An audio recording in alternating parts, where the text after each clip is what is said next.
Bonjour à tous et bienvenue dans ce nouvel épisode de Motion Rush. Aujourd'hui, ce qu'on va voir ensemble, c'est un truc que j'ai déjà développé dans une vidéo pour Maxon en septembre 2021, qui se trouve ici, si ça vous intéresse.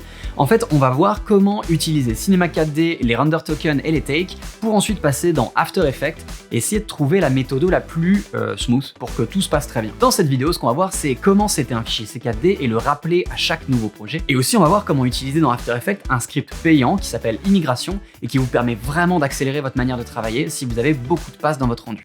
Toutes les informations qui sont dans la vidéo sont utilisables sans le script payant, donc je vous encourage quand même à la regarder.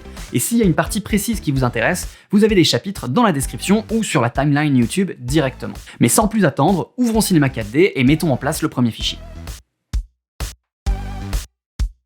Donc pour ça, on va commencer par régler un nouveau fichier. Je sais que moi, je travaille personnellement toujours sur des outputs qui font 2000 par 2000. Je reste en 30 fps. J'ai tendance à avoir 200 frames d'animation et on va régler surtout le plus important, c'est les render paths. Pour ça, on va rentrer dans les réglages de notre fichier ici dans les edit settings et on va commencer à réfléchir à où est-ce qu'on veut sauvegarder et comment est-ce qu'on veut sauvegarder.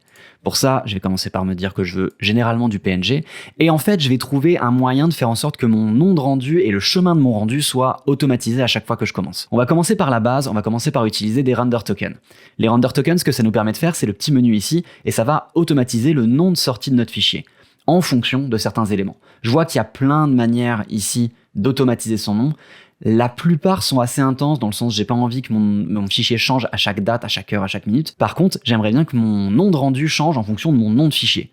Donc le premier truc que je peux faire, c'est utiliser le project name. Donc maintenant mon fichier, à chaque fois que je vais rendre mon PNG, il va s'appeler avec le nom de mon document C4D. Ça peut être super utile.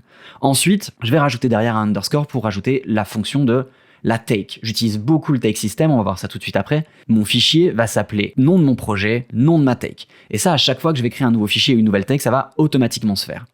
Ensuite, ça c'est cool, mais ça me dit pas où est-ce que ça le rend. Il y a un moyen super simple d'utiliser en fait la nomenclature de votre fichier et la nomenclature de votre dossier pour automatiser l'endroit où ça le rend. Pour ça, je vais rentrer dans le dossier dans lequel je travaille et la manière avec laquelle je travaille d'habitude, c'est que j'ai un dossier avec mes working files Cinema 4D ou After Effects et j'ai un endroit où je veux mes fichiers de rendu. Si je réfléchis bien, j'ai une architecture de fichiers qui fait que dans mon C4D, qui va être sauvegardé ici, je vais devoir retourner un cran en arrière, un nouveau cran en arrière avant de rentrer dans rendu et de commencer à travailler. Pour faire ça, il n'y a vraiment rien de plus simple dans C4D, il suffit de faire //. En faisant ça, Cinema 4D, je lui dis retourne un cran en arrière et sauvegarde maintenant. Sauf que comme on l'a vu, moi j'ai besoin de retourner 2 crans en arrière. Donc / et maintenant j'ai besoin de rentrer dans le dossier underscore render /. Ce qui fait que maintenant, si jamais je rendais une frame, ça va me le rendre avec le nom de mon fichier au niveau de ce dossier qui s'appelle render juste ici. Mais en soi, je risque peut-être d'utiliser plusieurs fichiers ou alors je vais juste à chaque fois mettre une nouvelle version de mon fichier quand je vais commencer à retravailler. Donc ça risque de devenir très vite le bordel dans ce dossier render. On peut réutiliser encore une fois les render tokens avec le render token project name, donc $PRJ, et je peux m'en servir pour en fait nommer mon dossier. Ce qui fait que maintenant, quand je vais rendre, ça va aller dans render, ça va l'appeler le nom de mon fichier C4D, et après seulement, ça va mettre le nom de mon rendu. Ça c'est parfait, mais j'ai quand même tendance assez souvent à activer le multipass. J'ai copié cet élément-là, je vais aussi le sauvegarder en PNG pour le moment. Et ici, si je réfléchis, j'aimerais en fait créer tout simplement un $take, je peux les taper à la main aussi si j'ai envie, qui fait que ça va me créer un nom de dossier avec le nom de mon projet, un nom de dossier pour ma take, puis après ça va le renommer bien. Ça peut paraître être vraiment énormément d'étapes, mais au final, avec la technique qu'on utilise après dans After Effects, ça va simplifier vraiment le process. Donc j'ai changé la taille de mon output, j'ai changé les noms avec lesquels mes fichiers sont faits, et je vais pouvoir commencer à juste réfléchir à, si jamais je fais tout le temps le même type de projet, je peux même commencer à me créer des render settings et des takes par rapport à ça. Généralement, je me crée un master render setting que on a fait, c'était tous ensemble, puis je me crée un full, qui est en fait ce qui va me permettre de rendre tout ça en full résolution. Je me crée un half res et je me crée un quarter res. Et pour rendre ça encore plus simple après au niveau de la nomenclature de mes fichiers, mon full res, je le laisse tel quel. Mon half res, bien évidemment, je vais le diviser en deux, 1000 sur 1000. Et mon quarter res, ça va être 2000 divisé par 4 et 2000 ici divisé par 4. Ça, c'est une première étape. Mais si jamais je continue à travailler comme ça veut dire qu'à chaque fois que je vais rendre en quart de res, en half res ou en full res, mes fichiers vont être nommés de la même manière. Donc ce que je peux faire, c'est que je peux renommer en fait le path dans lequel ça va être rendu pour quelque chose d'autre. Je vais juste rajouter derrière mon projet un dossier H, ce qui veut dire que ça va me rendre tous mes éléments en half res dans ce dossier-là. Et pour différencier mes rendus, je vais juste les nommer project H.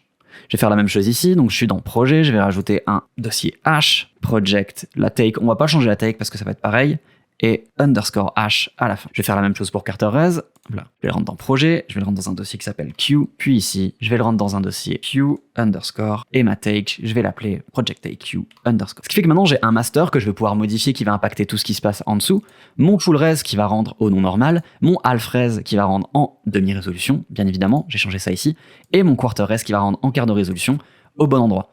Je peux aller encore plus loin si j'ai envie en créant directement des takes, ma take master, comme ça je vais pouvoir travailler là-dedans automatiquement, mon nouveau child qui va s'appeler full et qui va donc prendre hop là, le render setting full, et vous comprenez la suite, mon half, le render setting half, et mon nouveau child take quarter qui va maintenant prendre le render setting quarter. Alors tout ça c'est très cool, hein, ça me permet d'avoir un fichier qui est vraiment pratique. Maintenant j'aimerais pouvoir l'utiliser à chaque fois que je commence Cinema 4D. Pour ça, je vais pouvoir aller dans Edit, Préférences. Je vais retrouver où se trouve mon préférence folder, il se trouve ici, et je vais copier cet élément-là, et je vais me sauvegarder ce projet. Save Project, je vais le sauvegarder à cet endroit-là, et je vais l'appeler new.c4d. Maintenant que j'ai fait ça, si je crée un nouveau projet, je vois bien que j'ai un untitled numéro 6 ici, mais pourtant j'ai déjà tout qui est seté avec mes takes, avec mes render settings, et ce qui fait que maintenant on va pouvoir commencer à travailler dans notre projet. On a donc cette fois-ci sur 50 frames, 3 objets qui tournent sur un fond, on a plusieurs lumières, on a la lumière de la gauche qui se trouve ici, la lumière de la droite qui se trouve là, et la lumière du top. C'est vraiment un projet ultra basique, c'est juste pour voir à quel point est-ce que ça peut fonctionner. Donc, si j'ouvre mes settings, j'ai bel et bien tout qui est comme avant, mon quarter res, mon half res et mon full res, et je vais pouvoir commencer là-dedans à rajouter mes multipass. Donc ici, j'aimerais, vraiment c'est un test, j'aimerais séparer toutes les lumières et avoir qu'un seul channel qui met tout. J'aimerais rajouter évidemment une occlusion ambiante que je vais pas appliquer au projet, comme ça j'ai le contrôle sur tout, et je rajoute une multipass occlusion ambiante. Et je vais pouvoir me setter aussi tout simplement des object buffers. J'ai tout qui est seté, c'est parfait, maintenant j'ai plus qu'à sauvegarder mon fichier là où j'en ai envie, donc CTRL-SHIFT-S, workflow underscore v001. Et voilà, imaginons que ça c'est mon premier projet, que je vais rendre tel quel. Comme j'ai toujours des doutes sur ce que je vais commencer par rendre le quarter res. Pour ça, je sélectionne quarter res dans Take, et je vais render mark take to picture viewer. Et ça va commencer à me rendre les takes. Je vais vérifier dans mon dossier que tout se passe bien, pour ça, clic droit, show file in Explorer.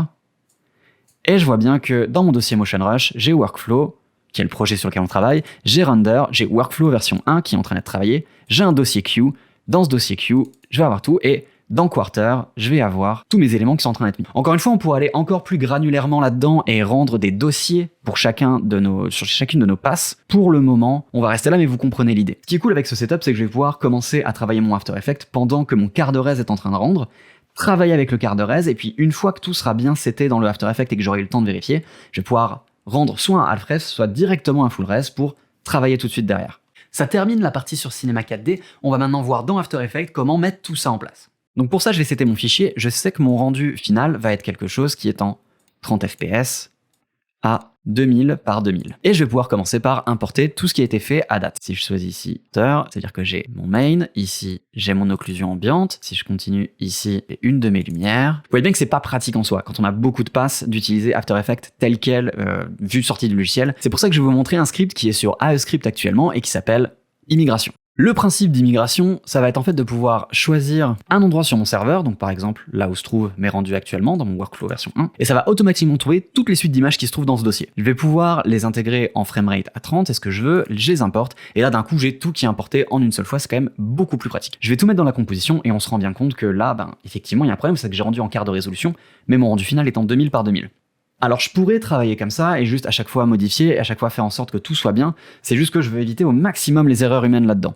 Pour ça j'ai développé une petite expression qui est vraiment pas compliquée. Si j'applique l'expression à mon scale, on voit automatiquement que tout a été remis à la bonne taille. C'est super pratique et ce qui est cool c'est que je vais pouvoir juste copier cette expression et la coller partout. Et maintenant tous mes layers sont à la bonne taille. On va juste prendre 2 secondes pour expliquer l'expression, pas que vous fassiez tout simplement ce que je suis en train de faire et que vous compreniez pas. Je suis en train de choper la taille de ma composition dans son width et dans son height, et ensuite je regarde la taille de mon layer en X et en Y, et en fait je fais un simple calcul mathématique de quel est le ratio entre ma taille de ma comp et la taille de mon layer. Je l'applique ensuite au niveau du scale, ce qui fait que quand c'est 4 fois plus petit, mon scale est 400%, et ainsi de suite. Alors ça peut paraître vraiment assez bizarre de fonctionner comme ça, mais ce qui est cool, c'est que là, avec mon quart de res, je vais pouvoir commencer à regarder mon animation, je vais pouvoir commencer à vérifier que tout fonctionne bien, et pendant que je fais ça, je vais pouvoir aller dans mon Cinema 4D et rendre par exemple directement mon full res. Pour ça que je sélectionne la take full res, je fais rendre les takes dans le Picture Viewer. Et pendant que c'est en train de prendre du temps, on s'entend que le quart de res prenait 0 secondes de rendu par frame, le full res en prend approximativement 10. Mais même si c'est pas beaucoup, ça va quand même me permettre pendant ce temps-là de commencer à travailler, à setter tout ce qu'il faut. Alors une autre manière de fonctionner dans ce style de situation, c'est de se dire qu'on a envie que chacun de nos précompositions soit déjà seté. Comme ça, je vais pouvoir les renommer plus facilement et je vais pouvoir garder quand même le contrôle sur le nom de mes rendus. Donc pour ça, j'ai juste à tout sélectionner, drag and dropper sur le nouvel icône composition, multiple composition, et ça va me créer une compo par objet. Je vais pouvoir renommer ça AO, mais le principal, c'est qu'à chaque fois que je vais dans ces compositions, je vais pouvoir les mettre en 2000 par 2000 et réappliquer avec CTRL-V ma formule. Maintenant que j'ai créé toutes mes précompes avec mes éléments à l'intérieur, je vais pouvoir très simplement appliquer des effets là-dessus et être sûr que ça va pas être déformé par le fait que ça va être scalé. Donc là maintenant, mes précompositions sont à 2000 par 2000.